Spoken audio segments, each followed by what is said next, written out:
Ladies and gentlemen, my name is Scott. Hey, yo.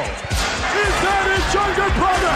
It's gonna be Jeff. The cream will rise to the top. Oh, yeah. And you're listening to all of the great action figures from our good friends at Hasbro. The Fullyposeable. Have your own WrestleMania with all your favorite figures. Wrestling figure. Each sold separately from LJN. Podcast. And we are the Mount Rushmore of professional wrestling.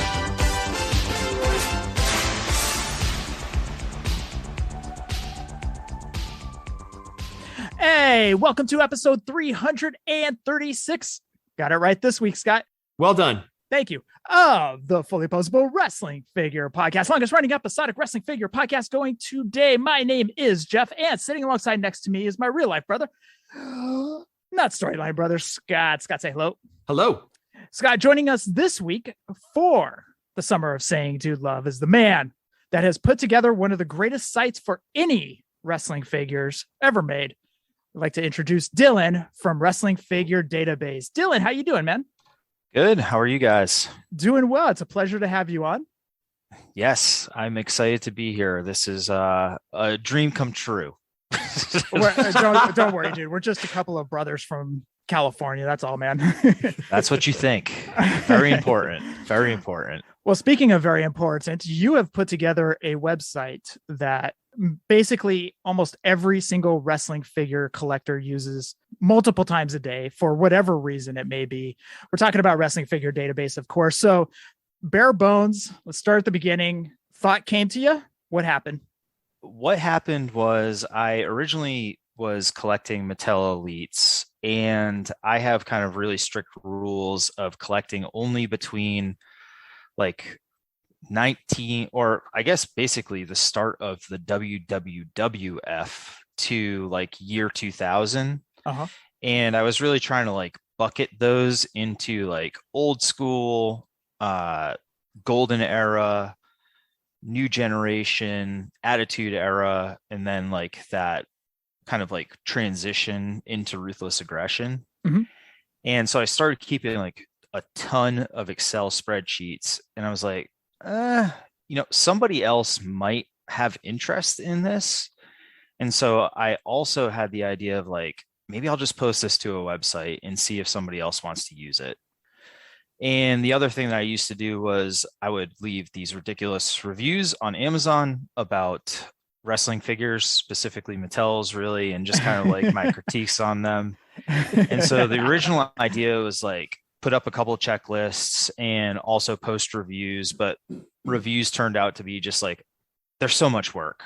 You gotta like really dive in. And I don't have the attention to detail that wrestling fans look for. And so originally it literally just started as like, let me throw up every Mattel ever made. And then it just spiraled rapidly out of control into, let's do Mattel, then let's do like Jax, and keep going from there. And it's just become what it is now. Like one great singer said, don't stop till you get enough, huh? And I'll never stop. I'll never have enough, baby. It's so impressive. Thanks, man. Just the website.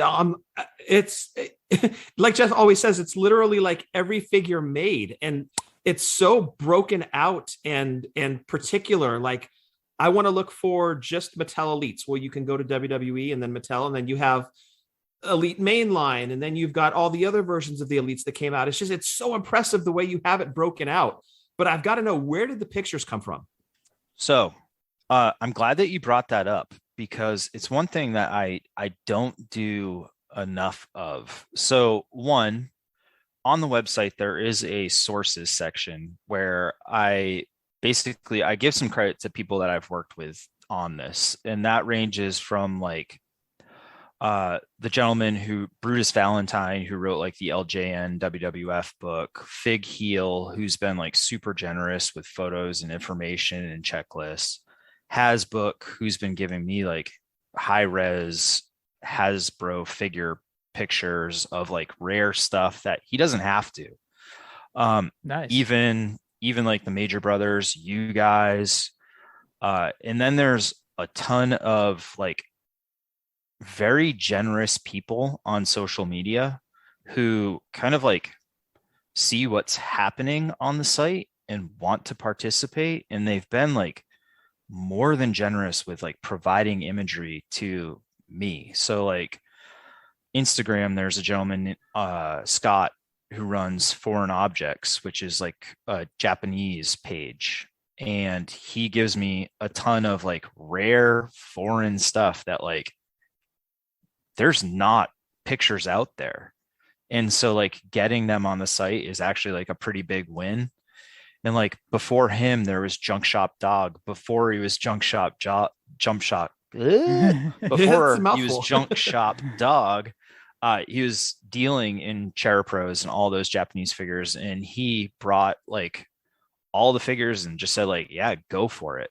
There's Toyetic Toys on eBay who has like, I actually asked him, I was like, are you Stom from the WFigs board? Like he has so much stuff. That's crazy. Rare stuff. And he's literally just been like, yeah, take the pictures, post them to the site, and like totally selfless with it.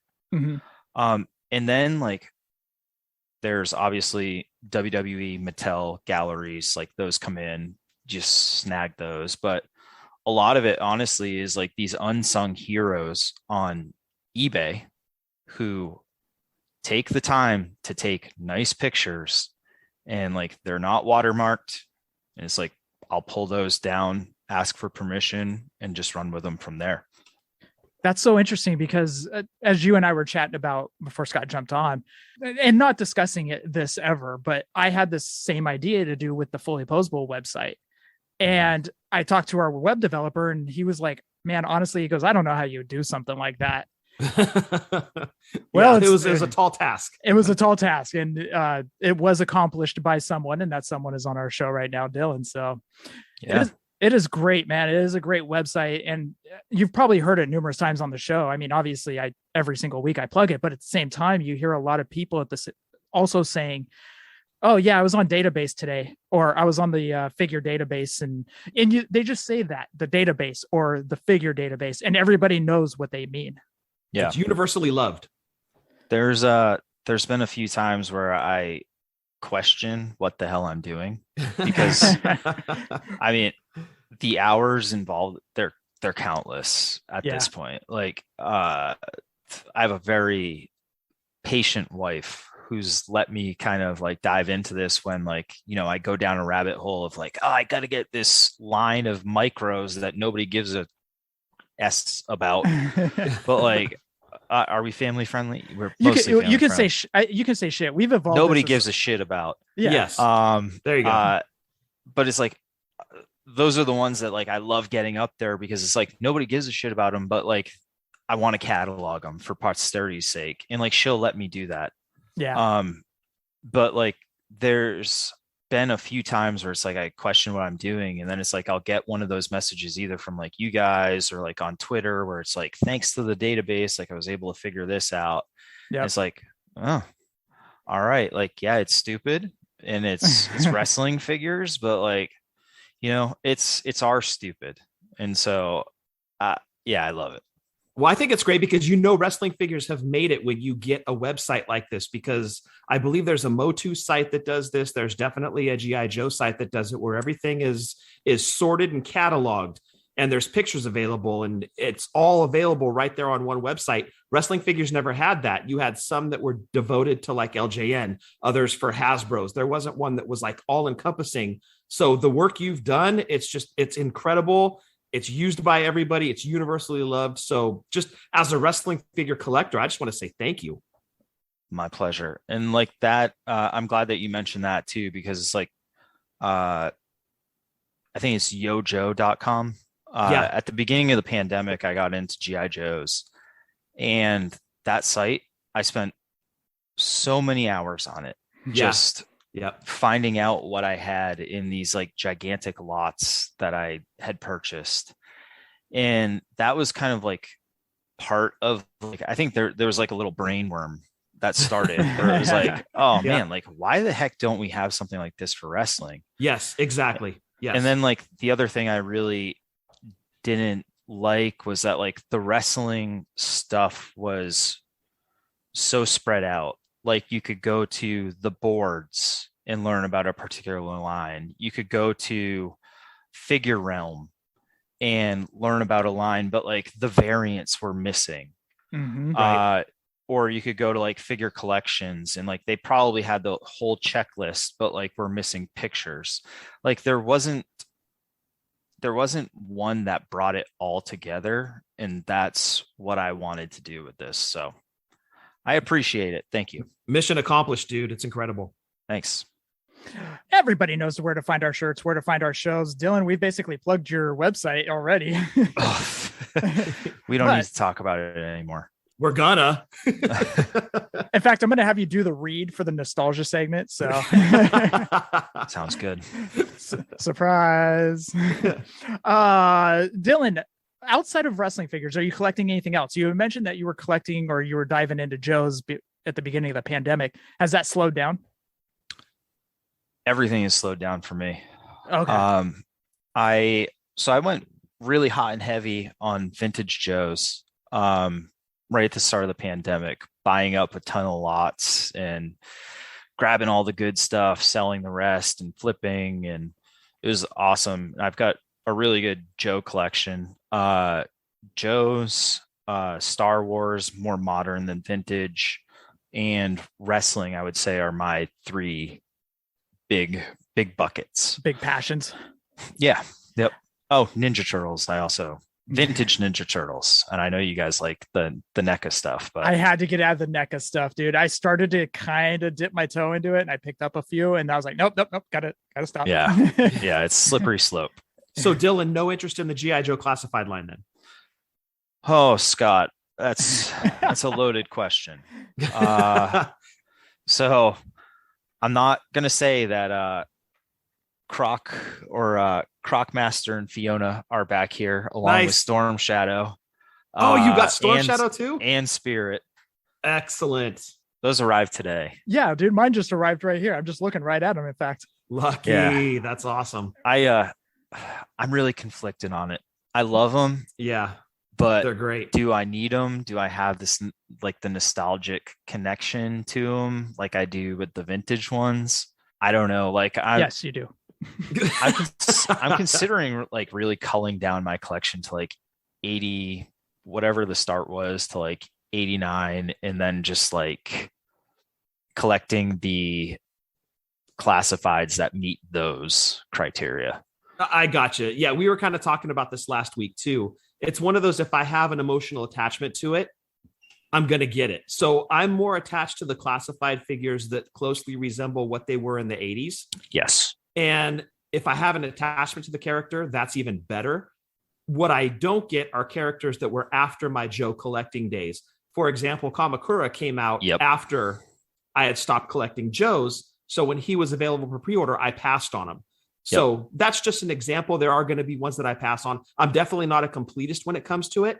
But when we get to the news, we're going to discuss a HasLab project that I'm fairly certain I'm going to be diving into. That does involve the Joe classified line. Hold on. Scott is going to dive into. Not well, pretty I have to sure. have a conversation with my wife on our upcoming trip next week. I have to have a conversation about it. We'll see. Make sure it's before you walk into Disneyland, because there's always that rush of excitement to get into the park. So kind of make sure it's right before you walk in on the first day. Yes. Because if you do it on the third day and you guys are all butt tired, it ain't happening, dude. Or maybe I wait until we get to the Tiki Bar in Palm Springs, have a few rounds, and then, hey, by the way, Hasbro, they're doing this tank, and it's $300. But I mean, don't look at that. Don't look at that. See, for me, you had mentioned Dylan Crocmaster right behind you there. That was one that was right on the cusp of when I had stopped collecting, but I had him in my collection. So I had to really think about that one. Do I need it? And then I thought the figure was so good. So I bought it, and no regrets. So while we're talking, I made the horrible mistake of going to Yojo and clicking on where I thought that I would cut off, which is 89. Right. And I see Deep Six. I gotta have, if they come out with a deep six in like the neon blue, like I gotta have that. And then I looked at 90 and I was like, man, I'm gonna need oh God, what's his name? Pathfinder. Oh yeah, see, that was after my time. Salvo. I remember that guy. Like it's not as clean as I hope it I wish it would be. You got a couple extra years in there. That's going to be a lot of figures that they're going to be looking at bringing out. I know, it's bad. Yeah, no, it's a super slippery slope, because once you justify, 3 or 4 figures, now you got a collection on your hands. Oh yeah, agreed. So Scott, you did you get Fiona and Croc, or is that in your BBTS pile of loot? Exactly. Yeah, it's in the pile of loot along with oh gosh, what else is in there? Hogan and Mr. T. I've got Mr. T in there. Hogan has not hit yet. Okay. Mr. T is in there. Hogan is not. Croc, Master, and Fiona, and the McFarlane Batman and Robin from the Dark Knight Returns collection. That's all sitting in my pile of loot. So I'm waiting on the Hogan to hit and the Batman movie figure in his costume from McFarlane. I'm waiting for that to hit, and then I'm going to ship the pile of loot. Okay. So I've got some stuff sitting there. You got a couple toys sitting there, dude. Yeah, I got a few things sitting in the bucket. Yeah. Speaking of sitting, I got your whatchamacallits over here, the towers. What are those things? The Detolfs. Detolfs, thank you. Yeah, I got to get my hands on those. I got some stuff to put in them. I can imagine. There's probably some He-Man figures, some Batman figures. That's what she said. Hope you got a big trunk. I'm going to put my bike in it. Man, Dylan, have you been listening to the show too long? Yeah. Evolve with us. Yes. Come to the dark side, dude. Once you get the Detolf, are you going to be getting the lighting and everything to go in it? Yeah, I think so. So IKEA sells one that apparently just clips at the top. Okay. And I think just shines straight down, which is cool until you start thinking about you're going to have figures on every shelf. So I would imagine the figures on the very bottom shelf are going to be pretty dark. Wouldn't get a lot of light. So I think I had sent it to you. I had found a kit for the Detolfs that has lighting that goes underneath each shelf, and it's all LED. It hooks up to one power source. So I think I'm going to try one of those and see how it goes. Yeah, that way every shelf has its own set of lighting. Now, Dylan, did you collect the G.I. Joes, Turtles, Star Wars when you were younger? I definitely had Turtles. I remember specifically owning like the soft heads and a bunch of other ones. In terms of G.I. Joes, I didn't personally collect them, but my father's girlfriend's son did. And I remember like specifically playing with like the tactical battle platform and like throwing guys in parachutes off of like the balcony. So great. I just have very fond. I hated everything about their relationship except the G.I. Joes. You're like, based on that, she can stay. Yeah. If he gets rid of that Joe collection, she's out of here. She's gone. Yeah, as you've heard on the show, those were our era, man. It was LJNs for sure. G.I. Joes for Scott, Transformers for me, Mask. It was all those 80s toys. Basically, all those cartoons that they put together just to sell toys. And then it was pretty much like mom cut it off because it was getting out of control. There were so many toy lines we were in. And I think like after 88, it literally became LJNs and starting lineups. And that was pretty much it.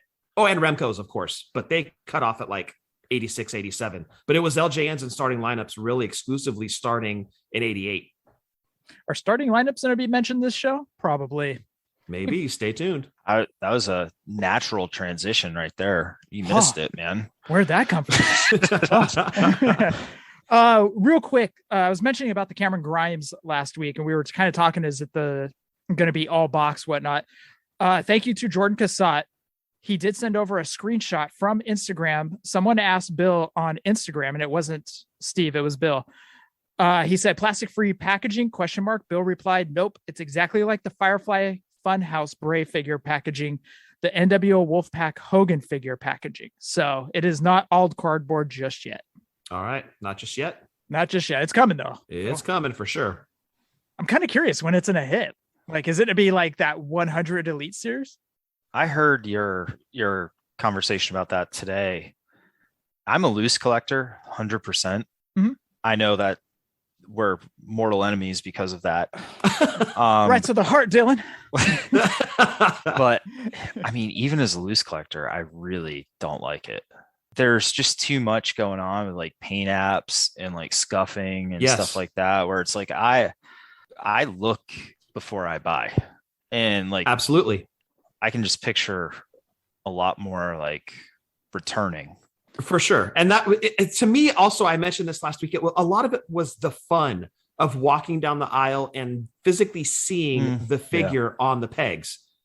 Now you're going to be seeing a box, and it takes the fun out of it too. I mean, aside from the whole signature standpoint, not seeing the figure on the pegs to me is just, that's the deal breaker. Jordan was talking about how when he purchases it, he goes right into his car and pops it open. As he said, he's lost a few accessories that have gone with the figures due to that, but he has to check it over. He has to check over, is there any eyes off to the left? Is there any, is a hand miss, whatever it may be, he's got to check it over. So he can just run back in real quick and go purchase another one if they have another one. Right. But then what is the return policy going to be on these things too? Great question. We won't know. Yeah, we'll find out. Target's getting slammed with returns right now. Are they? Yeah. A lot of people returning stuff that they've purchased and they're like, I don't need that. Pandemic regrets. I wouldn't say pandemic regrets. It's more inflation, need to save money. Did I really need to buy this type thing? Right. So, gotcha. Yep. Okay. Totally makes sense, dude. Those type of financial. So thank you to Jordan Cassat for sending that over. We're going to just jump into the news. Scott, we'll start off with you first. Yes. So before I get into the upcoming HasLab, I want to throw out a special thank you to Chad Ecto Young at Horror Movies Barbecue, who supplied the Brock Lesnar head for the figure that ultimately became the Brock Lesnar figure in Big Josh's collection. Steve Hoker did a little custom job, got a Brock Lesnar figure put together for Big Josh. It arrived just in time for his birthday. So I want to send out a huge thank you to Chad Ecto Young for that. In addition to thanking Chad for all the laughs on Facebook. It's constant. Thanks a lot, dude. I appreciate it. And Big Josh certainly appreciates that Brock Lesnar figure. So just want to throw out a huge thank you right there. Thank you, Chad. So on to the HasLab, which all of the G.I. Joe, and we're going to dip right into G.I. Joe here, the classified series. We've all been patiently waiting for what the announcement was going to be. Is it going to be the Ostriker? Is it going to be the Jet like we got with the 3 3/4 inch? Is it going to be a Vamp? I think we all pretty much could have guessed. It's a Hiss tank. And this thing is going to be massive. It is $300, which comes out to like $350 after taxes and everything. It funded, by the way. They launched it, and within 4.5 hours of launch, it funded, which is amazing. Look, to talk about underestimating what property they had in G.I. Joe when this classified line launched, it was so hard to get figures. We were griping about distribution with these things constantly. I think this really proves G.I. Joe is a viable property for Hasbro. The fan interest is there. The first HasLab out of the gates, not only did it fund in 4.5 hours, as of right now, we've already unlocked 2 of the 4 tiers of unlockables. It's incredible. The Hiss tank is awesome. It's got LED lighting. It comes with a driver. Anybody that does the buy-in, you're going to get a Ron Rudat drawn figure. Basically, he created this, I think it's called a Tactician, a Hiss driver or a Hiss Tactician. So you're getting 2 figures just in the pre-order. We've already unlocked 2 of the 4 tiers. For $350, what you can sell it for afterwards, even if you're just looking at it as a speculation buy, I don't think you can go wrong. This thing, I'm fairly certain at this point, it's still got like 48 days or something left on it. It's definitely going to hit the 4-tier unlocks. I can't wait to see what the last 2 tiers are going to be. Again, I have to have a conversation with the wife about jumping in on this thing. I'm just picturing the massive size of this Hiss tank. It's got the turret on top, working canopy, lights inside. It projects a Cobra logo. I mean, this thing is it's pimped out. It looks amazing. That is the first classified HasLab for the G.I. Joe line. And man, the fan interest in this property alone, we talk about G.I. Joe, it seems, every week, but just seeing this thing fund so quickly, talk about fans putting their money where their mouth is. It's not if the next HasLab happens for G.I. Joe, it's when and how many are they going to do? Because there's a Star Wars one sitting on there right now for a lightsaber that I think is only at like 20% of funding. Ooh. And has maybe like 15 days left, something crazy like that. The G.I. Joe one funded in 4.5 hours. That's incredible. And when you say funded, it had to hit 8,000 backers, right? It hit 8,000 in 4.5 hours. Okay. And to unlock, I think it was what the missile launchers or something like that. Wasn't it something? Yes. So first it had to fund to get the tactician. Yeah. First it had to fund, and then you got the tactician. Then you had the first 2 tiers unlock. The second tier just unlocked today. So it's been live for what, a day, maybe a day and a half. So 2 unlocks already. The first was a set of missiles that went on each side of the hiss. And the second unlock were panels that'd make it look more like the original hiss tank from the 80s, in addition to a clear canopy that goes on top. Instead of the clear with the red stripes on it like they've got, this would be a clear one to more mirror what we got in the 80s. But this thing, just the size of it in the 6-inch scale, this thing's massive. Now, they haven't said what tier 3 and tier 4 is going to be, right? Correct. You don't know what they are until you unlock them. So I'm thinking, honestly, those first 2 unlocks were, I hate to say it, but kind of underwhelming when your brain starts to run wild of everything that could possibly be. But I'm thinking the last 2 tiers, I should say, out of the 4, I think is going to be 1 figure, and it's going to be the trailer with the missiles on it. I forget what I saw, but I thought I saw something where it was like specifically saying that they would be upgrades to the hiss. So I wouldn't be surprised if like the trailer is part of it. Yes. I don't know. I would love another figure, but I don't know if that's going to come. Well, what's crazy is, remember when Mattel did the first Mattel creations last year, they had to do that Macho Man sweetener. Yes. We're not going to get that with this because it funded in 4.5 hours. So there's nothing incentive wise they can give us to jump in at this point. It's just, you guys did this so quick. Okay, let's just kind of figure out the 4 tiers because we know we're going to hit that. So unfortunately, I don't think we're going to get a sweetener, which I was hoping they would give us a sweetener, and like at least in the form of another figure, but we'll see. But I would imagine by mid next week, all 4 tiers are going to be unlocked. 8,000 Cobra marks unlocked the his tank like right away, dude. It was immediate. It's just watching how long it took Mattel to fund the ring. Not to compare G.I. Joe and wrestling, but just that was the most recent one that I was a part of and fully invested in. Seeing how long that took to fund, and then seeing this go in 4.5 hours, I was like, holy crap. Like, yeah. The interest is definitely there. Distribution is getting better. Hasbro's definitely seeing, okay, G.I. Joe is a valuable, viable property for us to move forward with. I think they're going to be all in on this thing. And they're already talking about 100 figures by the end of 2023 are going to be released through Hasbro for the classified line. Good Lord. Yeah. I love it. It's great. It's that 80s nostalgia, good feeling that G.I. Joe gives me, dude. And I love collecting it. But by the way, it's 354 to be exact. 354. Thank you. Yes. Well, that's because I think it's like California tax or whatnot. But so next week when we're recording and I'm in Palm Springs talking to you, I'll let you know how that conversation goes. Okay. And hopefully you'll see some ex-wrestlers in Disneyland. We'll see. Yeah, we'll see. But apparently he got let go. So, oh boy, too soon. Yeah, too soon. But Dylan, I got to ask. So this falls within your years of G.I. Joe collecting. Is this going to happen? You still have like 40 so days to jump in on this thing.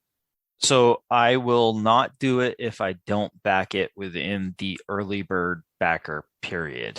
You still get that figure. Yes. So that's where I'd have to be to do it. Honestly, I'm so wishy-washy on the classified at this point that I think I'll probably pass. And I think gotcha. I'll probably try to get out of the line. I gotcha. Yeah. Because if you get into this, you're in for sure. Yeah. I don't have the space. There's lots of reasons I'd love to, but just trying to be smart. I gotcha. Let me kind of just throw this. No, at you. no, Jeff. So let me just throw this at you. No. Do you see No. what I deal with every week with this guy? No. Have you spray him in the face with water? Yes, exactly. Down. Oh, that's acid. Sorry. So I'm just saying, the Jabba's Barge HasLab was $300. I sent eBay listings over to Scott last week. People were selling them for $2,900, and those were sold listings on eBay. So that's a very bad argument. Oh, because Jabba's Barge is gigantic. This is a 10-inch tall his tank. Okay, touche. And so actually I heard your last week's show today, and I was like, oh man, Jabba's Barge was 300, 400, and this is 300. Yep. I was like, I think I'm out. So yeah, I there's a few red flags for me. I love it, and I want it. Obviously it funded, so that's awesome, but it just might not be for me. Got it. I understand, man. Completely. It's all what people collect, and where it falls into the collection. Meanwhile, I bought 3 new gen rings. So oh, you did? You got 3? That's awesome. I did the same, dude. I get it. I live on the streets now. At least until you get those rings, then you're going to be living large. Yeah, some people have already sold the ring, not even having it in hand. eBay sold listings for about $1,000. One went for $1,000. The rest were about $625, $650. But the second those hit people's hands, there's going to be a lot of FOMO going on for a lot of people that missed out on it. But then you have to wait like the extra 2-year FOMO to like really cash in. Yes. Good point. Playing the long game. I hear what you're doing. Speaking of Hasbro, they have a little bit more information regarding starting lineups, and they will kick off with 6-inch NBA figures. Here we go. Hasbro has announced that the figures for their new 6-inch starting lineup line they announced back in April will be NBA based, one which will drop on September 22nd, 2022. Here's the official press release. Today, Hasbro Inc. has announced partnership with National Basketball Association, NBA, and the Players Association for the highly anticipated relaunch of Starting Lineup and Iconic Sports Collectibles brand. The Starting Lineup collectible will also include an exclusive officially licensed Panini NBA trading card launching this fall in partnership with Fanatics, a global digital sports platform. Panini? Interesting. Okay. Yeah. The return to Starting Lineup brand will continue its legacy of bringing fans and collectors their favorite athletes in action figure form, but with design like never before in highly articulated 6-inch scale. Man, why are goddamn 6-inch scale? I swear to God, dude. These aren't your dad's starting lineup figures, is what they're saying. Basically. Yep. We look forward to the relaunch, blah, blah, blah, blah, blah. We are thrilled to be partners with Hasbro and Panini. Okay. So anyways, they're going with a 6-inch line. So I got asked, what do I think is going to be the first series? Now, Dylan, I don't know if you're a basketball fan or not. You're not? Okay, got it. So I'm thinking Steph, LeBron. For sure. Ja Morant from Memphis. Makes sense, yeah. I'm thinking Luka from Dallas. Luka, Jokic, and maybe Durant. It'll be Durant. Probably Durant. So that's my prediction for the first 6. We'll see how close I am on that. But do you think they throw in a Legends figure, like a Kobe?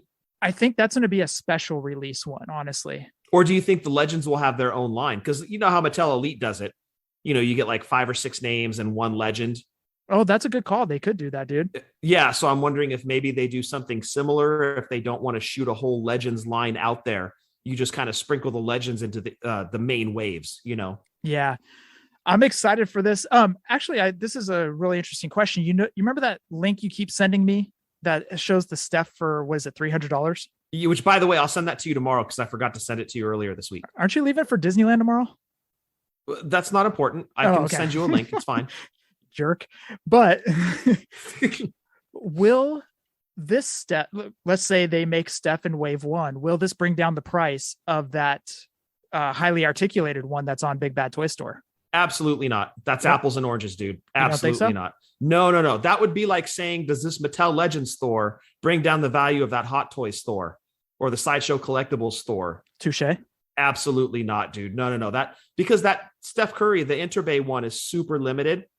Right. Whereas the starting lineup, it's going to have some production numbers to it. So no, dude, there's no comparison. So you still need to buy that Interbay Steph Curry and the Michael Jordan. Oh, you mean the $600 Michael Jordan? Correct. Drop $1,000. Just drop $1,000. Just do it, dude. Just do it. All right, let me go get. I'm just doing to you what you were doing to Dylan earlier. That's all. Just go drop $1,000 on BBTS. It's fine, dude. All you got to do is say no. Oh. It doesn't work like that on the show. We try. We try, man. No is ignored. Yeah. So you say no, Scott. Oh yeah, absolutely not. Yeah, there will be no conflict of values there at all. One's not going to influence the other. But I do see these things hovering around the $25 price point, if not more. I would say starting point is 25. Who knows where we're going to be on price hikes by the time September rolls around? But I'm going to say a smart bet's $24.99 on these things. Okay. All right. Moving over to wrestling. We're going to jump over to Storm Collectibles. During Forbidden Door, they released pictures of their Minoru Suzuki figure that is going to be coming out. It's Minoru Suzuki. It's got the towel over the head. That's the only shot they showed. 6-inch scale? Of course. It's their normal Storm figures, Okay. Good. Yeah, like what Hogan was and stuff like that. And Jushin Liger, that's perfect. So it's in scale with the rest of them. Yep, exactly. So excellent. Looking forward to that. That will be pre-order here shortly, I believe, on Ringside Collectibles. Mattel showed off some figures today. Ruthless Aggression series. Rey Mysterio in all white, going back to his first Ruthless Aggression, right? Nice. Yep. Booker T in NWO trunks. He does come with white pants and a mic. And RVD with that 2000... What year was that? About 2000 IC title, 99, 2000. Probably past 2000 because I don't have any. It went for a while. It definitely went for a while. It wasn't the best IC title, but Rock held it, Triple H held it, yada, yada, yada. So, but RVD will be coming with that. They also showed off pictures. All these pictures were seen on WWE.com/Mattel. Elite Legends. Molly Holly, she comes with an extra head. Cape. There is a variant that is Molly in blue, Farouk from the Acolytes with the WWF tag title, Bradshaw with the WWF tag title, Rey Mysterio with big gold belt, long gray silver robe. All right, Dylan, you getting any of those? Yes. Okay. I have already toted the old Bradshaw and Farouk APA with the shirts and jeans. Yep. In preparation for these. I love the Acolytes, and so I am extremely excited for this release. Ray, probably not. A little bit past where I stop my collecting. Ray for me is always a WCW guy, and seeing Ray in WWF gear with belts and stuff like that is always very weird to me. Understood. Although is this supposed to be, what era Ray is this? So if you look at it, he comes with the world title. So that's 06. Which is right. Okay. But then like on the card though, if you look, I think it says something about ECW. Yeah. So was it an ECW One Night Stand that he came out in? Oh, if that's the case, then maybe. Yeah. Yeah. So. Then no, I'm good on that. Molly Holly, ? If I see it, maybe. She was around in the time frame that I collected, but wasn't like, I don't feel a ton of nostalgia for her. So got it. It does look really, really good. It's got the pink cape. It looks like a really good figure of her. So it looks like my weekend attire. Are you drinking blackened in water or something? No, man, it's just me, man. No, man, I don't drink. I think those Acolytes figure those guys are just fantastic. Yeah. Those look so good. I love Acolytes, Bradshaw, and I love Ron Simmons because I'm a WCW guy, and I love Ron Simmons as the first black champion, and then kind of just seeing as he kind of progresses through. Yeah. And so I'll pick up most Ron Simmons figures. If you have anything for JBL, send it on out. We'll get it signed for you. He's going to be out here in August. Yep. He's a piece of shit. I'm good. Okay. So Dylan, tell me how you really feel. I like JBL the wrestler. Okay. Or, no, I like Bradshaw the wrestler. JBL, I'm good. Got it.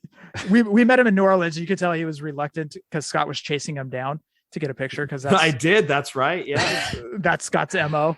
But you could tell he didn't really want to take the picture, but he did. To his credit, he did. So.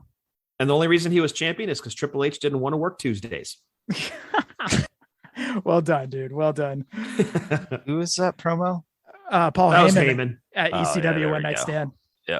All right, let's move over to Elite 95. Big E will be coming with the put WWF WWE title. John Cena from his return last year. Green You Can't See Me hat, green respect shirt. Jimmy Uso, blue SmackDown title with a lei and Uso's hat. Shotzi's first Elite, the battle helmet that she comes out in. Her tongue is sticking out, and she does come with the hands that have the metal horns. Nice. And Eddie Guerrero SmackDown tag title from the 03 era. Variant will be Eddie in black tights. All right. I think it's all in agreement. We all need Shotzi's first figure. For sure. Dylan? I don't, but it's an awesome figure. Even if I don't collect it, like you have to appreciate the art, like the artistry on a lot of this stuff. And Yeah. for sure. That Shotzi figure is awesome. Yeah. The tattoos, the deco, it's really good. All of them, everything that Mattel does right now generally is pretty damn good, even if I don't collect it. Yeah. It seems like, and I'm guilty of this, it seems like a lot of people hone in on their downfalls, which is Bret heads, you know. It's the truth, man. But you know, Bret heads, who else do they still haven't really captured? Sasha. Well, Don't matter now, does it? Don't matter now, dude. Yeah. But they have more hits than misses. They're just crushing it. You know, I was having a conversation with someone, and when it's all said and done, Mattel will probably have the best figures ever produced for WWE, WWF. That's what Jordan Cassat said too. Yeah, he's like, they're basically the best right now. Yeah. And as much as all of us nostalgia kids want to go back to LJNs and Hasbros and be like, no, these are the best. Like, you can't deny how great Mattel is doing. These ultimates are just home runs after home runs. You know, the elites, even just putting out the Shotzi figure, they're just hitting home run after home run. I think they hit different feels. Mm-hmm. Like I don't know if we'll talk about like LJMs and OS FTMs later, but like those definitely do their thing. And then now, like in this time period in 2022, like, yeah, Mattel is just murdering it. But like at the same time, like LJN is incredible for like the 80s. So like, for sure. I think what I look at is like, they're not junk for like the 2010s. Like they're very high quality figures that I am happy to pay $20 to. Not like, don't hurt me, but like BCAs or something like that. Like, I'm not hurting you, dude. BCAs, like they don't look like the character, and like they don't have the posability. Like they're fun, but like they aren't the thing. Yeah, they were fun to wrestle around with at the time. Yeah, but they definitely had some big faults, and I can't really point any of that at Mattel right now, at least. Yeah. Moving over to Elite 96, the lineup was announced: Brock Lesnar, Shinsuke Nakamura, Hulk Hogan, Doudrop, Kofi Kingston, and Ilya Dragunov. I can never pronounce his first name. The Hulk Hogan somebody sent over, Jordan Cassat. Thank you, Jordan, for sending this over. Over on WrestlingCollectorShop.com, there's a description. It says Hulk Hogan with war bonnet, license plate, necklace.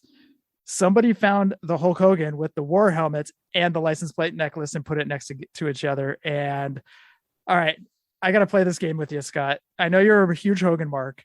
Yeah. You don't collect all of his figures. You will go after the ultimates. Yes. Is this one you get? For sure. Without even hesitation. Yes. Now, correct me if I'm wrong. He wore this for his feud with Bad News Brown, didn't he? I want to say yes. I think you're correct on that. Okay. I want to say he wore this for his feud with Bad News. I don't know what he's holding in his left hand. What it looks like is a motorcycle gas tank. Yes. Is that what it is? Or it's like that side frame. That's what it looked like to me, is the side frame of a motorcycle. Right. That's what it looks like to me. Like that piece that goes in front of the seat. I'm not a motorcycle guy, so I don't know what that's called, but it looks like the gas tank to me. That's the phalange. It's the hook that comes off the Fortisync. If anything, I'm literally buying this for the helmet that has the fist on it. It is the only other thing I can think Hogan wise that would maybe top this even a little bit would be the cover of Pile Driver. Oh yeah, that would make for a good Hogan figure. Yes, the hard hat like Ring Skirts has. Yes, I think that would make a great Hogan figure. Like they're really starting to run out of Hogan figures to make unless they keep remaking yellow and red Hogan. But like that Pile Driver cover would be great. This one I appreciate because he wore that for such a short amount of time, and it might have been maybe one feud. But here we have it in 2022, Hogan with fist helmet, which, by the way, eventually grew into the fist that was on the SmackDown stage. Little known fact. What they do? Put it in water and it just grew? Hey, I don't know their secrets. Oh. Maybe it met another fist and it made the big, I don't know. So anyways, that's a pretty solid lineup right there. We got Dewdrop's First Elite and Dragon Aw's First Elite as well. We are about to get into the nostalgia segment. And this week, what did Dylan choose? We'll find out after this. We're going back in time for nostalgia. We're going back in time, nostalgia. Before we get into the nostalgia segment, we want everybody to head over to wrestlingfiguredatabase.com. Over there, you can find every figure ever made. Right, Dylan? No, not quite, but most every figure. Most every figure, mostly ever made. Like 96%. 96% of every figure ever made over at wrestlingfiguredatabase.com. But what we want you guys to do is we want you guys to go over there, and I'm going to spoil it right here. We want you guys to follow along with the SharaPro figures. So Dylan wanted to talk about these. So follow along over at wrestlingfiguredatabase.com. Dylan, it is your floor. All right. So if you are on wrestlingfiguredatabase.com, we are going to go to NJPW, character product. A lot of folks don't know that, but actually SharaPro stands for character product. And so we are going to today go through character product series 1 through 56. So we're going to cover every figure from 1 through 56.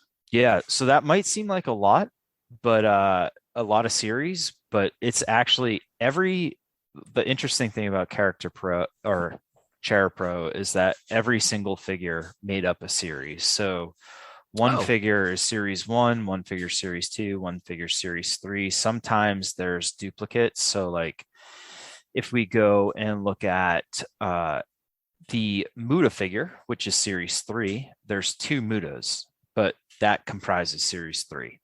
SharaPro ran from 1997 until largely, I believe, about 2002 with the final release of Hiroshi Tanahashi. The reason I picked this is because, one, when I started Wrestling Figure Database, one of the things that I really started to enjoy was learning about new lines. And SharaPro is definitely the most like alarming of all of those. That you click into these and you start to see the quality of the figures, the depth and the breadth of the characters available. Yep. And it really kind of like blows your mind.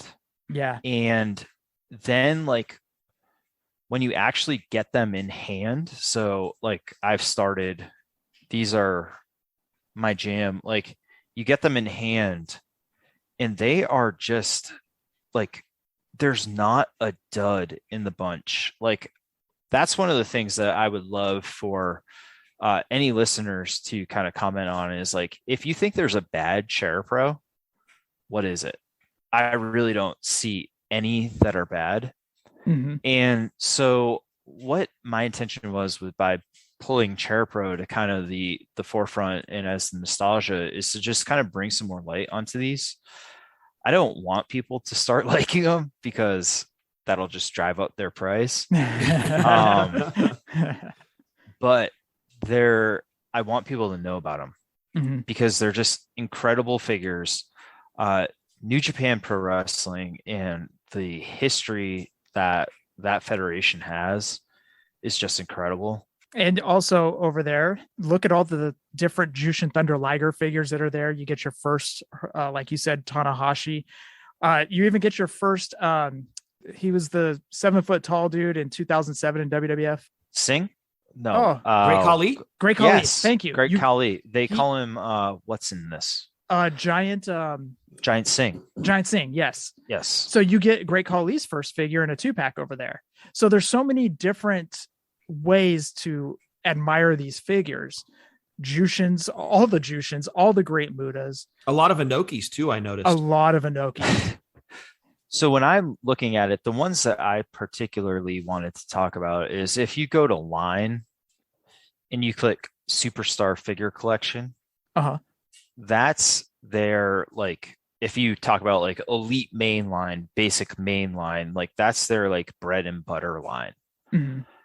And like, even from the first figure, which is Riki Choshu, all the way to like the end, which is Hiroshi Tanahashi, like they're just so darn good.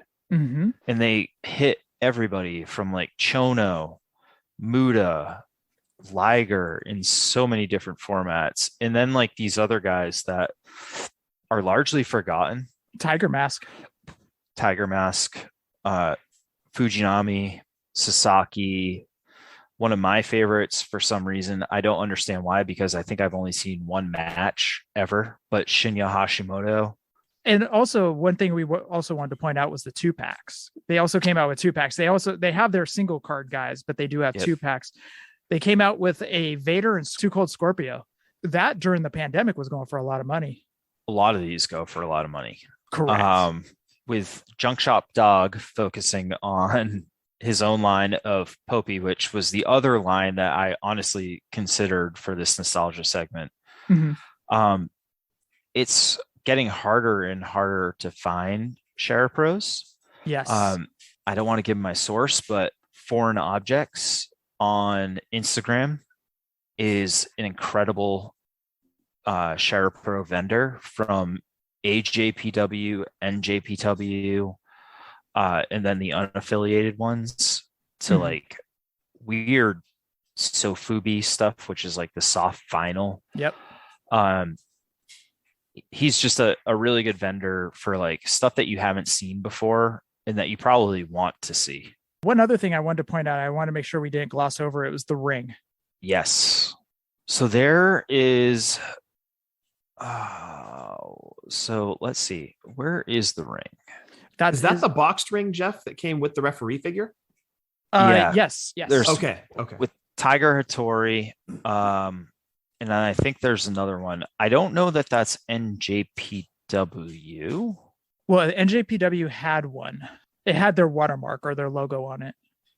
Yep. So that's the Tiger Hattori ring. And I see a picture online of, I forget his name, but he had basically, this is what I've sold recently. And it's got basically his SharePros in that ring. Oh. And that's kind of one of the, not grail pieces for me, but like one of the things that I would probably like to have over a lot of the rings that I do have. We talked about these a long time ago with Dustin Meyer, collector up in Canada. He was on the show to go over these, but I'm glad that you have the database now where people can go on and actually kind of skim through these and see all the Ligers, see all the Mudas, just kind of get a visual of how good these figures. And I'm glad you brought this to the show tonight. For sure. I was blown away by the likenesses on them too. I was kind of going page by page on your site, Dylan, and I was just like, wow. Like considering the year these were made, you had mentioned between like 97 and 2002. It was incredible. The likenesses on these, I'm like, holy crap. Every one of them, like you said, there's no duds. Every one is good. But I did have a question about the playability. Where were they posable? Because based on the pictures, it looks like it's just at the shoulder joints. Nope. So awesome question. And I'm glad that you asked that. And I think there's a few things that I wanted to point out about Share Pros, which I don't think a lot of people realize. So like in pictures, they can look similar size to Elites, but then when you actually receive a package in hand, you're like, holy moly, this is a small card. Yep. They're basically like your 4-inch figures, and they are articulated at the shoulders and basically the waist to a certain degree. Okay. That varies based on like the figure that you have. So let me see, Yuji Nagata here, like his waist is pretty posable. Okay. And his arms go up and down. Okay. But one of the reasons why I like these, and I alluded to it at the start of our conversation, is like, I love LJNs because they don't overcomplicate things. Mhm. Like you have 2 arms and you do a suplex, and you have Buddha in this pose and you do a blowing mist. Like with the Elites and the Ultimates, like I almost get overwhelmed by the amount of possibilities that you have, where it's like, I don't know how I would ever play with these.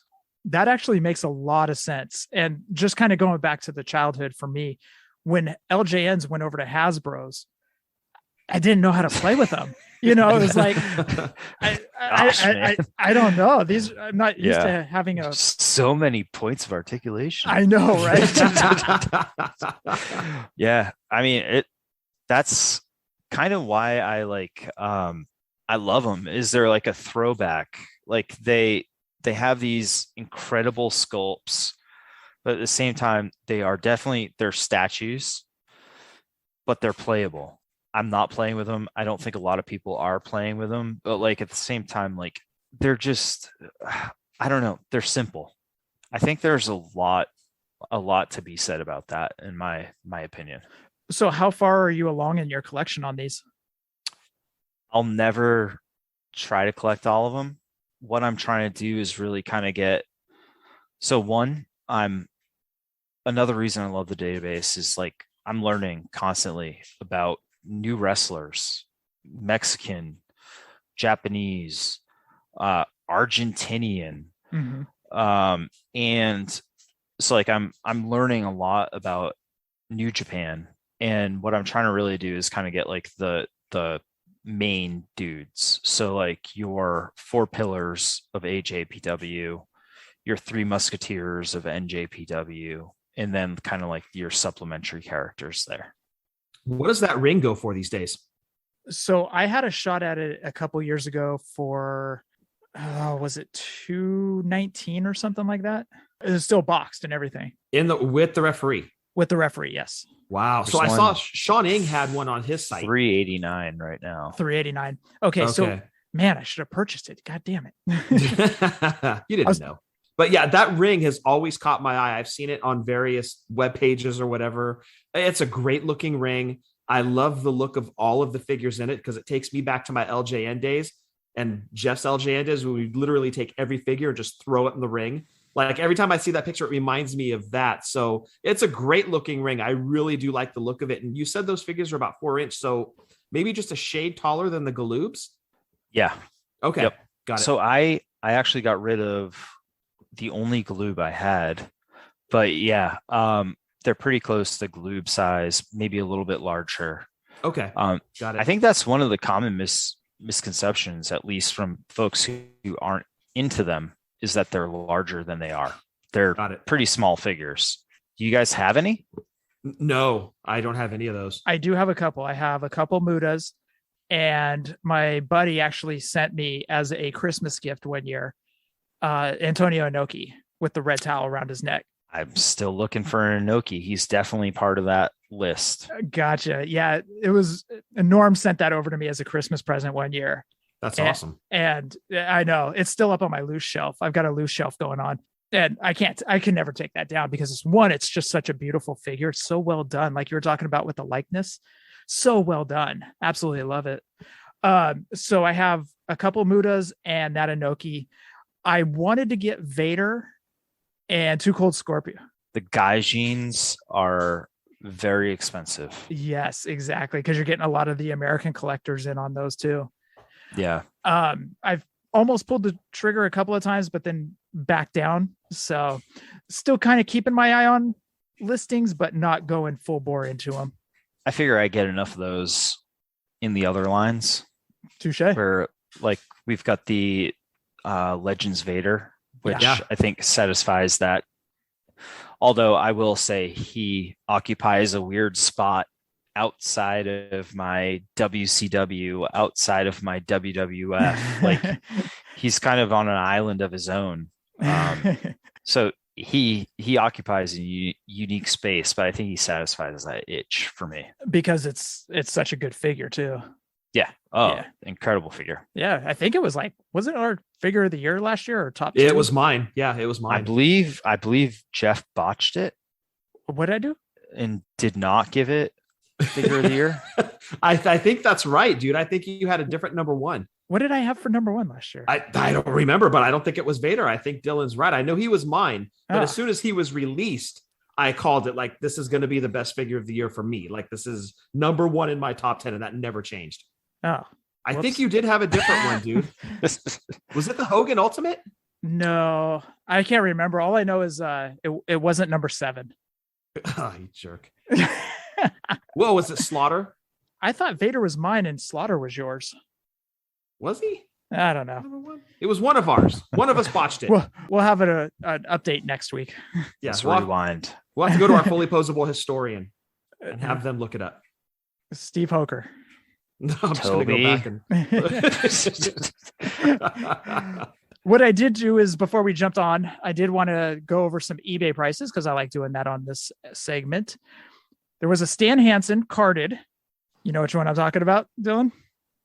I don't, but I can bet that's going to be a pretty penny. You are correct. Last sold listing for Stan Hansen, mint on card, April 19th for $210. Yep. Man. There is in the Sharapova line an all black Jushin Thunder Liger with silver mask. Last sold eBay listing was on June 12th for $30. So it's a reasonable price. That's not bad at all. No, not at all. Power Warrior Kensuke Sasaki. Last sold eBay listing was June 13th for $65. And there is a Minoru Suzuki mint on card. The guy had it up for $89.99. He accepted an offer underneath that, I guess. So okay. Minoru Suzuki went for, I don't know, let's take a wild shot in the dark for 80. That doesn't seem bad. Yeah, I would say that's fair. Yeah, those all seem, I mean, aside from like the super expensive one, the Stan Hansen, those all seem reasonable to like jump into a collection. Correct. I'll brag here. I got this Suzuki, an old version with the blonde hair, and this Jushin. Uh-huh. I think $60. Not bad. I like that For Liger both. a lot. That is awesome. Yeah. Killer It's price. a beautiful Liger. Like he's just waiting to get into the ring with Pillman. That looks great. Yeah, exactly. It makes me nervous though. He's got so many like nice little points and stuff like that if he falls over. Yeah. I've actually got, so one of the bad things about Share Pros is only the deluxe versions, so the ones that come with like the square packages, have stands. And the plastic is fairly pliable. Mm-hmm. So if they stay in the package too long and they get too warm or something like that, they can like not mutate, but kind of like deform, and they become very, very hard to stand. And like this Minoru Suzuki, I've got him laying down right now because I don't want him to just smash his face on everything. Yeah. It's funny you mentioned that. One of the mint on card Great Muda ones that I got, He has a dragon over his right shoulder. I know exactly which one you're talking about. The dragon broke in shipping. It wasn't the seller's fault. Oh, It wasn't, because when he took the pictures, it was there. When I got it, it wasn't. It's not his fault because it was still in box. So like the broken piece of dragon is in the packaging? Yeah, it's all loose. You can shake that it. sucks. I know, it kills me, dude. Dylan, I want to thank you for bringing this to the show tonight, man. It was a good little refresher. As I said, we had Dustin Meyer on to go over those a while back, and it was a good little refresher on those. My pleasure. That's all I got. All I got to say about that. Well, thank you for bringing those. So, Dylan, in the last segment, you wanted to do something with old San Francisco toy makers WCW figures. So Scott and I have 33 and a third brain, and shared. We have half the brain that you do or whatnot. Anyways, so what we did is we reached out to Nate Ringskirts for a question regarding old San Francisco toy makers. So Nate obliged and sent in this. So here's the trivia question for tonight. Alrighty, boys, I got a killer case of laryngitis from cursing at Travis Fowler over his hot takes about toys. So this week's question is going to be sent via satellite. This week, we are looking at the old San Francisco toy maker, WCW LJN. Original, dude. Original. What am I saying? Old. Old? Well, they are old. They are old. They are old. Thank you, Dylan. By the way, it's the original San Francisco toy. Hey, he put it right here, not old. Please stop calling them old. Jeez, selective reading here. Wow, he knows me too well. Anyways, thank you, Nate and Dylan. One of the first things that comes to mind when I think of this line is Repaint City. It was the first time in my wrestling collecting history that I saw so many repaints released. But there are so many figures that were never repainted. Here are the rules. Figures that may have been re-released but not painted differently can be used. Non-re-released protos do not count. We are only looking at non-posable rubber LJN style figures. Sorry, Scott, our mom's favorite wrestling figures are not being covered today. Darn it. Jesus. Darn it. Nate's working blue. Can you guys name the 10 old original San Francisco toy maker LJN style figures that were never repainted? Good luck and ding ding. Special edition bonus repainted question. What OSFTM LJN style figure was repainted the most? I count one that was repainted 6 times in the line. Nate. Holy Christ. Okay. Oh boy. Okay, so figures that may have been re-released but not painted differently can be used. So I do have the answers right here, but I have not just read them off like we're super cool. The magic of editing. It would make my editing a lot easier, but we don't have intelligent, but we got integrity on the show. We do. We don't have intelligence. Shit, I just came up with a new slogan. That's perfect. All right. Well, there's a shirt. Okay. Oh, I think I got 2. Okay. Kevin Sullivan, one of them? No. Okay. I think they repainted him, dude. Taskmaster and Kevin Sullivan. Oh, I forgot. Okay. Steven Regal. Okay. And Bobby Eaton. Who was Bobby Eaton the one that he was packed with? Yep, Yes. Sure was. Bobby Eaton. Your special 2-pack there. Yep. Looking at it right now. Chef's kiss. Bubba Rogers. Ooh, Bubba Rogers. Oh, yes. Craig Pittman. Pittman. And Alex Wright, too, if I'm not mistaken, was not repainted. Yep. So that gives us 5. Yeah. Alex How Wright. many do we need? 10. Oh, gee. Was the Giant repainted? I think there's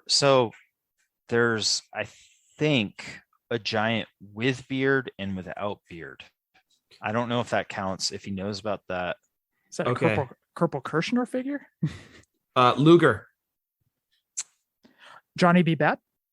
No, Johnny B. Bad has 2. He has a blue and a silver. Okay. All right. By the way, I know you guys can't see this because it's an audio podcast. None of us have our phones out. We're all doing this off the top of our heads. We're freeballing it. Okay. So we have Steven Regal, Bobby Eaton, Bubba Rogers, Craig Pittman, Alex Wright, and Luger. Yes. I think, yeah, Luger's definitely in there. Okay. So we know that Harlem Heat was repainted. We know Nasty Boys were done 9,000 times. Hogan was done a bunch of times. The thing that I'm wondering is if there's a different Hogan mold. Well, there was the one with the left arm cocked up. They did the NWO Hogan, but I think they only did him one time. Yeah, but I think it's the same mold, just a repaint. Okay. You said Jimmy Hart?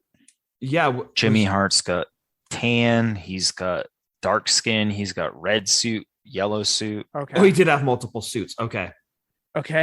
Savage was done 19,000 times. Yep. So was Sting. Flair had multiple colored trunks. Sting, yep, sure did. Vader? I think there was only one Vader. I think there was only one Vader. Yeah, I think you're right. All right, we'll go with Vader. How many is that, dude? So Vader that's Series 2. That's 7. So that's 7. And he said how many? 9? 10. 10. Three. Oh, so we got 3 more. Okay. I'm trying to think of that last, like the Heels and Faces series, if any new names popped up in there that we're overlooking. So the heels were Nasty Boys and Giant. Or no, baby faces were Nasty Boys and Giant. Heels were, that's a pretty big set. I'm trying to think of wrestlers who were in there at that time. So I'm thinking like Pillman, but they never made Pillman. They didn't do any of the Horsemen except for Flair. Harlem Heat had multiple. Yeah. Is it cheating if I look at my WCW shelf over here? It's not OSFTM. You could look at the shelf. Yeah, it's a tool at your disposal. It's within eye shot. So, was there any other managers outside of Jimmy? I mean, if you count Kevin Sullivan, he was kind of both, but they didn't do anybody else from the Dungeon of Doom, right? It was just Sullivan. No Kamala, no time. Shark was a proto. It was the proto, right? Yep. So it was Renegade, and he would have been the only one, but they never made him. Well, this is a good one. Leave it to Nate. Every time. Well, also OSFTM. Yes. It's a very underappreciated line. Agree. I love this line. Well, like you were talking about earlier, Dylan, it was the simplicity of it. Yeah. Yeah. That might be all I've got, gents. I think same. Yeah. I have Pittman staring at me right there. All right. He also asked, can you guys name the 10 OSFTM LJN style figures that were never repainted? Oh, wait, that was the question. No. Yeah, that is not a bonus. That's our torture right now. Sorry, special edition bonus repainted question. What OSFTM's LJN style figures was repainted the most? I count one that was repainted 6 times. Was that Savage? It would have been Savage. I'm going to guess Sting. I think Sting's probably correct. Oh, how about Sting as the UK Galoob, where he's in the most muscular? Would that count? Towards our... Yeah. Our total count. So I think we're up to 8. We're up to 8. Oh, wait, there you go. But they repainted. Wearing the... That's not a repaint. No, that's a different re-release. That's a different mold. Yeah, he's got the jacket on. Jacket thing. Okay, great Good call. Okay, so so we got 8. So is there Does that get the juices flowing? Are we going to find 9 and 10 here? Well, the question... I have no juice. I think Sting could be the most repaints because he appeared in single packs, yes, and tag team packs, right? Whereas like Booker T, Stevie Ray, they definitely had a ton of repaints. All right, are we tapping out on that? We're sticking at 8. Oh, I don't want to tap out. Oh, I don't want to either. Savage only had one pose, right? Yeah, it was that. He only had the one. Yeah. Yes. This, right? Oh, I thought he was Or I think he was one up, and then. Then there might be another. I think there might be heel Savage that had the different pose. Oh, I'll put that down. Okay. So no Jim Duggan, no Paul Orndorff, no Rick Rude, no Steamboat. I'm going to put Macho down as a question mark. Yeah, a possible number 9. Correct. No Dusty, And they never did Piper, huh? Mm-mm. No, They never did Piper. Do we tap out it? Do we tap out there? I think so, man. I don't think I can get it. Okay. Yeah. Great question, Nate. But now I'm on the hunt. Okay. So I have the answers right here. OSFTM answers. Spoiler alert. This is the email with the answers. I love Nate. Jeff, if you are reading this ahead of time before the challenge, so help me, Vince, I will come after you. Play fair. He actually typed that out. Oh, wait, there's more. Seriously, Jeff, don't be a train swinging jerk. Play fair.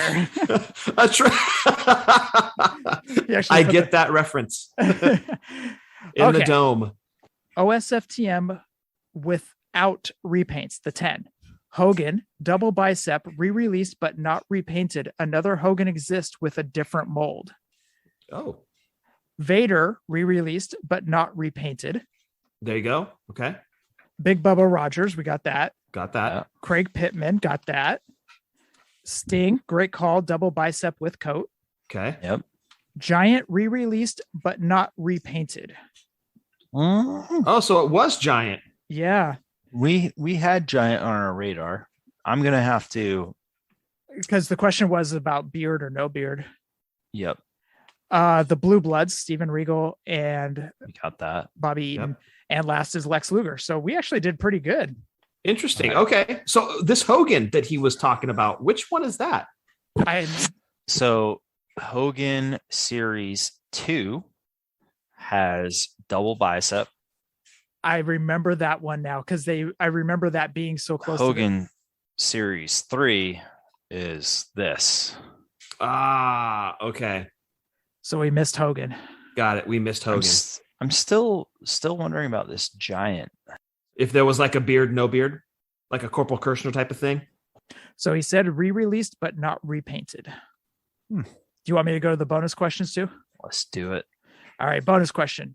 Ric Flair appears to be repainted 6 times and is the most in this line. Rick at 6? 6 Ric Flair, light blue, black boots, purple, green, red, dark, blue, and white boots. The rest of the line with multiple repaints. 4 Nasty Boys, black, orange, green, yellow. Jimmy Hart, 2 Johnny B. Bads, white and blue, silver and black. Kevin Sullivan, arms down, black, dark blue, red.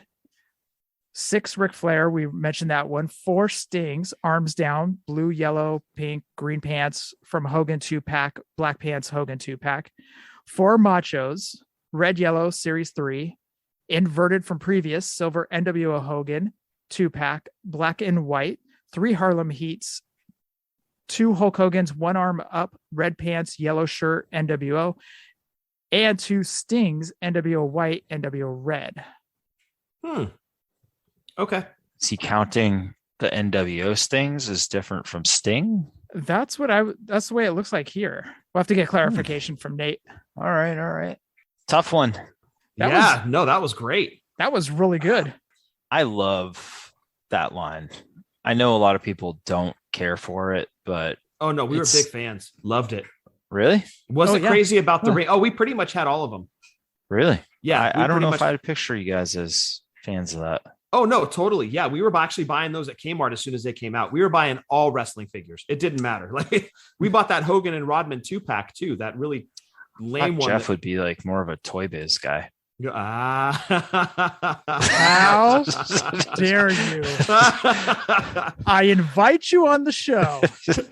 Suddenly Jeff is editing Dylan out of this episode. He's like, no special guest this week. Just long pauses of silence. Speaking of which, though, this is one of the reasons why I love doing the database. Is just discovered literally, I think last Friday, 1997 WCW OSFTM Heavyweight Championship buckle with Hollywood Hulk Hogan and Sting. So it's these buckles with like a mini Hogan and a mini Sting. And then there's a tag team buckle with a mini Nash, Hall, and Nasty Boys. I'd never seen them before. That's so cool. I've never seen that. It's those like weird little ones that just come out of nowhere that people don't really see very often that I hope to kind of like shine a light on. Yeah. So Dylan, where does Toy Biz lie in your figure fandom? Were you a Toy Biz fan? Did you have any of them? No, Toy Biz is garbage. Oh, okay. Did we just become best friends? Yeah. Suddenly Dylan is so. back on the show. Do you want to build bunk beds? Yeah. The only one I've owned ever is a Chris Benoit from, I think, a 2-pack, maybe. It's an okay figure. Doesn't really resemble him. But yeah, no, just not my jam. We were talking about Mattel just having way more hits than misses. Toy Biz had way more misses than hits. I think that's a fair assessment. Thank you. You know what? Dylan is the new co-host of the Fully Poseable Wrestling. My job has been taken. They're not bad figures, but No, I think bad. that is a really fair assessment. And I'll be honest, I haven't seen a lot of, like, I think the test is in hand, and I haven't seen too many of them in hand. Ignore Series 1 Lex Luger. It is one of the most garbage figures of all time. It's awful. The Evolution of Sting, that one's excellent. That one's good. The Rick Steiner, the Gargoyle Rick Steiner, that one's excellent. Okay, now I'm done about Toy Biz because that's all that was good So about it. anything from 99 on? Yeah, that's where you're looking. Yep. I'm glad they redeemed themselves with TNA. Ooh, suddenly you're enemies again. Oh, well, now Dylan's off the show again. God. More silence. Dylan, you've put together a hell of a website, man. We do appreciate it. And I know a lot of collectors do appreciate it as well. A lot of people are, as you were talking about earlier, a lot of people go to your website just constantly, day in, day out, hundreds and hundreds and hundreds of views a day, clicks on that website. And you've put together a hell of a tool for all of us collectors. Well, thank you, Jeffrey Toon. I appreciate that. That's me. No. And just to anybody who's hearing this who maybe hasn't visited the site, this definitely is a community thing. I can't do this as one person, like filling in the gaps and making sure that we have everything, or like illuminating lines that I don't know about. I can't profess to know everything. Mm-hmm. That's something that I look to the community for. Mm-hmm. Everybody's been incredible, but if you have something, don't be afraid to like come to me and just say like, hey, this micro that I know nobody is going to give a shit about, like, tackle that. And it might not happen immediately, but like I will get to it. So just feel free to let me know and contribute where you can. And to everybody who has helped, thank you so much. Yeah. Do you need pictures of an articulated LJN Hulk Hogan prototype?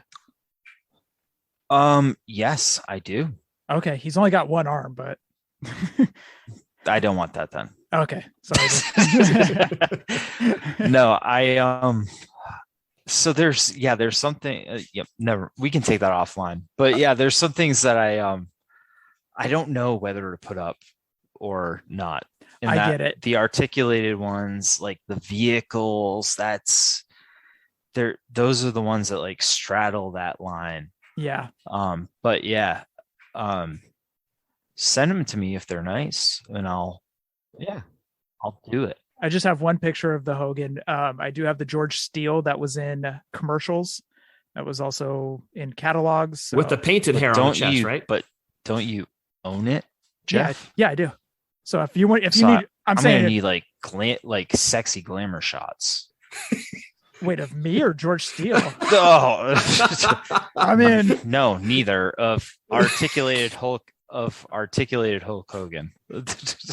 I was like, you can subscribe to my OnlyFans page if you want, dude. Here we go. I'm sorry. Here we go. I'm sorry. Oh, boy. If you need the pictures, just hit me up, dude. I will. I'll get them over to you. I'll send you a message. Boy, that just went off the rails quick. That went Anyways, sideways quick.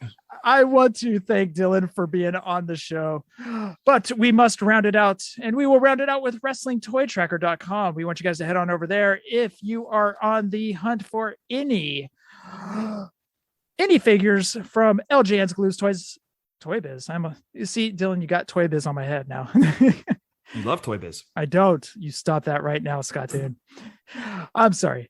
Let me start that over. LJN's Gloobs, Hasbro's, Joyce Toys, Bendums. That's what I was going for. Defining Moments and Retro. So if you're on the hunt for that, look over at Wrestling Toy Tracker if you are looking to buy in and start those collections.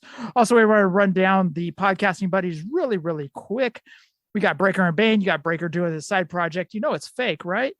You got Positively Pro Wrestling Podcast, Chick-fil-A Show, Wrestling Cheers, RJ over at Ringside Rant. We got Marty and Rucker doing Boot to the Face.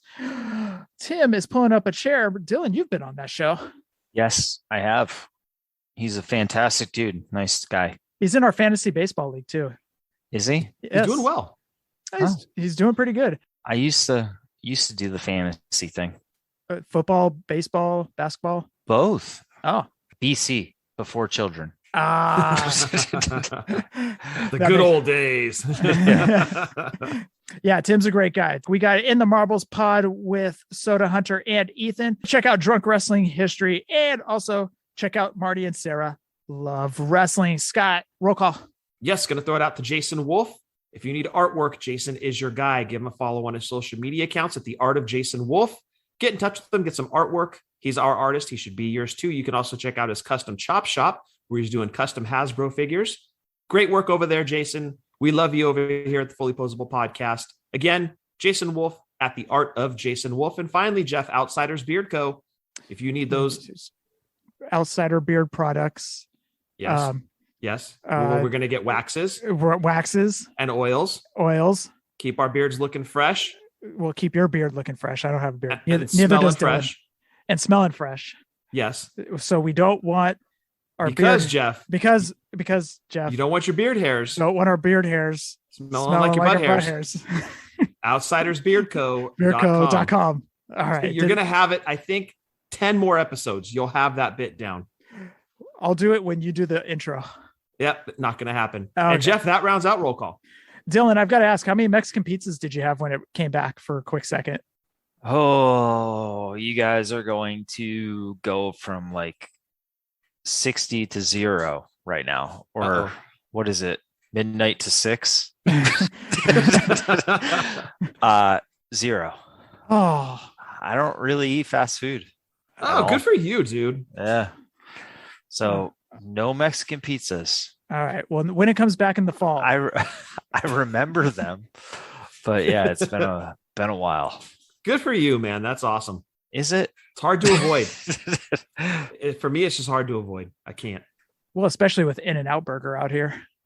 Well, yeah, for sure. But that's not even, I don't consider that fast food, honestly. I mean, it could be considered such, and I see the argument for it, but compared to like McDonald's or Burger King, like the burger is just, not to offend any Whataburger fans out there, but I don't know. It's fresh every time. They're actually cutting potatoes in front of you, making French fries that they are like immediately a Five serving. Guys situation. Yes, exactly. Where it's kind of like a step above fast food, if you ask me. I understand. Dylan, are you coming out here for WrestleMania next year?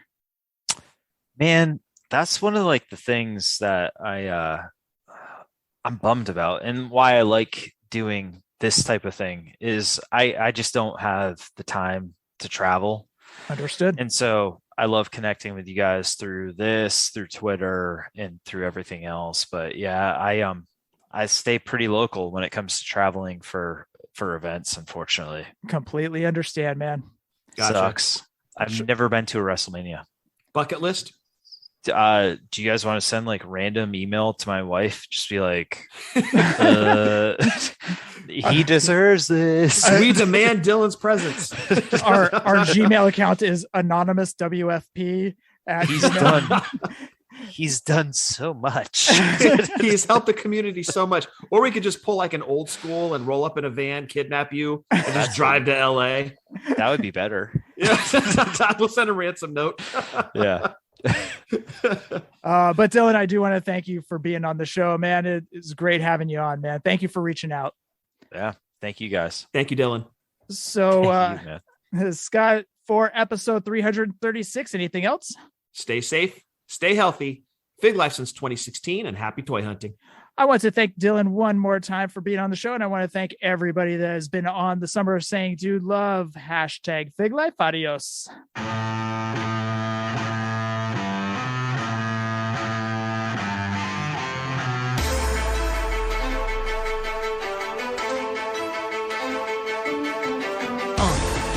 Yeah. Fullyposeable. Let's go. Jeff and Scott, the Toon Brothers, busting out the ring, but we don't take it out the box. MOC. Happy toy hunting. We'll see you next week. We're the OGs of WFP. Fullyposeable. Thank you all for listening. It ain't no storyline, real life siblings. So everybody go and do your toy spotting. Hashtag Fig Life. Adios from the Kings.